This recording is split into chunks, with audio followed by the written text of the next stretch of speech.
بسم اللہ الرحمن الرحیم۔ امریکی اور اسرائیلی میڈیا نے رپورٹ کیا ہے کہ اسرائیلی حکومت اب پورے غزہ پر قبضے کی منصوبہ بندی کر رہی ہے، جبکہ غزہ میں عوام پر مظالم کے پہاڑ توڑنے میں محو اسرائیلی حکومت کو بین الاقوامی دباؤ کے ساتھ اب اندرون ملک اور دنیا بھر سے یہودیوں کی جانب سے بھی دباؤ کا سامنا کرنا پڑ رہا ہے۔ تازہ ترین پیش رفت میں 31 ہائی پروفائل اسرائیلیوں نے غزہ میں اسرائیلی فاقانہ مہم پر شرمندگی کا اظہار کرتے ہوئے خاتمے مستقل جنگ بندی کے مطالبے کے ساتھ غزہ کی غذائی قلت پر اسرائیل پر سخت ترین پابندیاں عائد کرنے کا مطالبہ کیا ہے۔ نامور اسرائیلی شخصیات کے اس گروپ میں ماہرین تعلیم، فنکار اور دانشور شامل ہیں۔ برطانوی اخبار دی گارڈین کو لکھے گئے خط کے 31 دستخط میں اکیڈمی ایوارڈ یافتہ یوول براہم، سابق اسرائیلی اٹارنی جنرل مائیکل بین یار، اسرائیل کی پارلیمنٹ کے سابق اسپیکر اور یہودی ایجنسی کے سابق سربراہ ابراہم برگ اور اسرائیل کا سب سے بڑا ثقافتی اعزاز باوقار اسرائیل انعام کے متعدد اصول کنندگان بھی شامل ہیں۔ خط میں اسرائیل پر الزام لگایا گیا ہے کہ وہ غزہ کے لوگوں کو بھوک سے مرنے اور لاکھوں فلسطینیوں کو جبری طور پر پٹی سے نکالنے کے بارے میں سوچ رہا ہے۔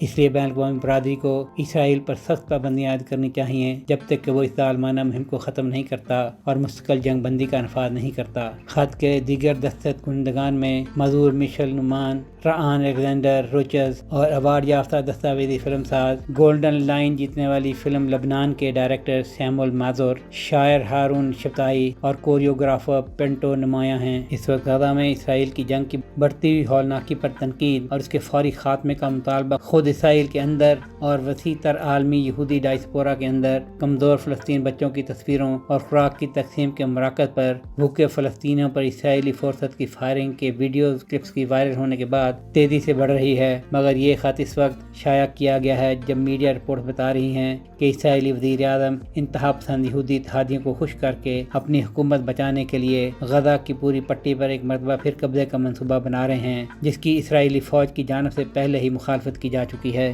ایسے معلوم ہوتا ہے کہ غزہ پر قبضے کے منصوبے کو امریکی اشتراک بھی حاصل ہے اور شاید عرب ملکوں کی رضامندی بھی، کیونکہ امریکہ کی حکمران ریپبلکن پارٹی کے سینیٹر لینسے گراہم نے امریکی ٹی وی پر کہا ہے کہ مذاکرات کا دروازہ بند ہونے کے بعد حماس کے ساتھ اپنی جنگ میں اسرائیل نے ایک نئی حکمت عملی وضع کی ہے۔ اسرائیل نتیجے پر پہنچا ہے کہ وہ حماس کے ساتھ جنگ بندی سے ایسا نتیجہ حاصل نہیں کر سکتا جو اسرائیل کی حفاظت کے لیے تسلی بخش ہو، چنانچہ وہ غزہ میں وہی کرنے جا رہے ہیں جو ہم نے دوسری جنگ عظیم میں ٹوکیو اور برلن میں کیا تھا، یعنی اس جگہ کو طاقت سے حاصل کریں، پھر فلسطینیوں کے لیے ایک بہتر مستقبل پیش کرتے ہوئے معاملات دوبارہ شروع کریں، اور امید ہے کہ اس کے بعد عرب ممالک مغربی کنارے اور غزہ کے امور کو سنبھال لیں گے۔ سہیل شہریار، پاک ترک نیوز۔